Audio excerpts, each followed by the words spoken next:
மழை பெஞ்சுது. மழையோட மண் வாசனை அவ்வளோ சூப்பராக இருக்குது. நான் எடுத்துகிட்டு வந்திருக்கேன் இந்த சாரியோட ப்ரைஸுமே சரி. ஃபஸ்ட்டு ஒரு ஸ்டோன் ஒர்க் சாரீ போட்டிருந்தேன், அது 560 ருபீஸு. அதில் ஸ்டோன் ஹெவியாக கொடுத்துருந்தோம் கட் ஒர்க்கில். இதுவுமே சேம் மெட்டீரியல் தான். உங்களுக்கு ஸ்டோன் ஒர்க் மட்டும்தாங்க வேரி ஆகும். இந்த மாதிரி ஸ்டோன் ஒர்க் கொடுத்துருக்கு. இந்த சாரீ ரொம்பவே லேஸ் வெயிட்டாக இருக்குது, ஹெவியாலாம் இல்லை. ஜஸ்ட் ருபீஸ் உங்களுக்கு 420க்கு தான் இதை நான் ப்ரொவைட் பண்ண போகிறேன். கலர் சார்ட்டுமே சேம் கலர் சார்ட் தான். இந்த சாரீ நீங்கள் வாங்கி ஒரு 550 வரைக்குமே செல்லிங் ப்ரைஸ் கொடுக்கலாம். அவ்வளோ நல்லா இருக்குது. உங்களுக்கு குவாலிட்டி சூப்பராக இருக்குங்க.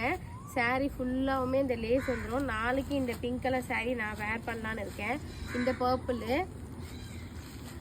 இந்த மெரூன் கலர் சாரீ, மெரூன் இல்லைங்க, இது நாகப்பழ கலரு. நெக்ஸ்ட்டு நம்ம எல்லாருக்கும் ஃபேவரட்டான நேவி ப்ளூங்க. எல்லாமே நெக்ஸ்ட் வீடியோவில் ஓப்பன் வீடியோவாக கொடுத்துட்றேன். Thank you so much. நம்மக்கிட்ட சிஓடி அவைலபிள் இருக்குது. சிஓடிலையும் பர்ச்சேஸ் பண்ணிக்கலாம்.